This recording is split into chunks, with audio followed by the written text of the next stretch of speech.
Bonjour Hélène Lenig. Bonjour Jean-Philippe. Et Hélène, vous êtes professeure associée à HEC Paris, spécialiste de comptabilité contrôle, mais avec une perspective managériale, c'est ça, et organisationnelle. C'est ça qui est extrêmement intéressant. Alors je vais vous poser brutalement la question, Hélène.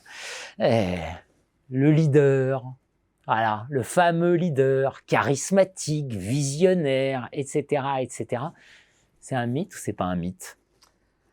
Alors, moi je pense sincèrement qu'on a besoin de managers et pas seulement de leaders, vraiment. Effectivement, le leader charismatique, c'est un peu un mythe, hein. C'est tous ces entrepreneurs visionnaires, on nous jette en pâture les noms de Bill Gates, Steve Jobs, Elon Musk, de la même façon aussi sur des capitaines d'industrie un peu emblématiques, hein, ces personnes-là, en fait, ce sont eux qui doivent nous inspirer, ils crèvent les écrans. Et finalement, ça se fait un peu au détriment de ce manager qui ne serait que quelqu'un de besogneux, destiné aux tâches peu valorisantes. D'accord ?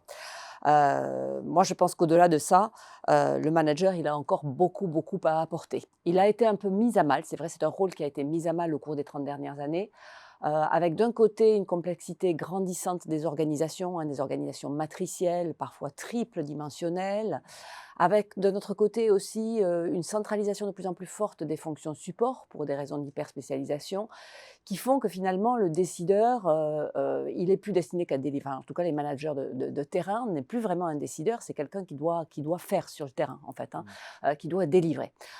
Donc ça, c'est une vision sans doute un peu étriquée du manager.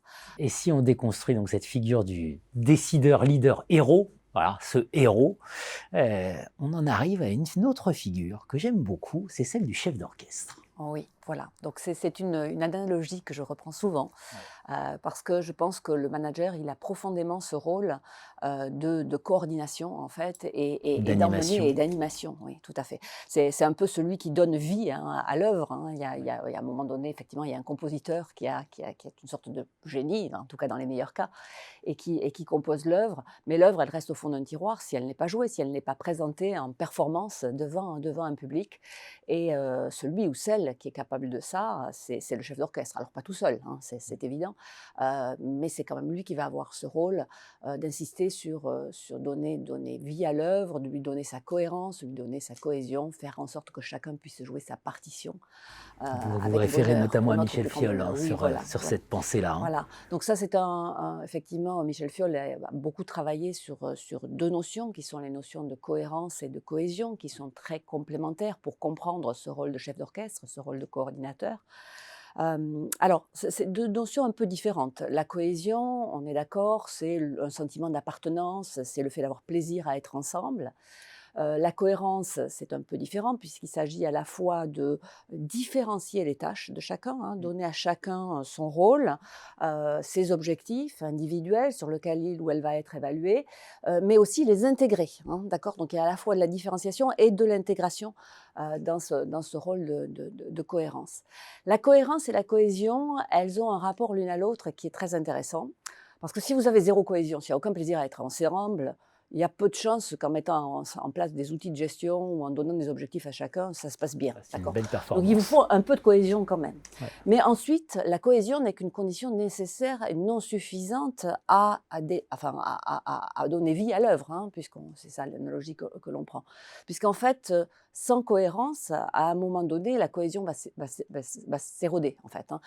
Chacun a besoin de savoir, ou chacune a besoin de savoir, qu'est-ce que moi j'apporte, qu'est-ce que je dois jouer.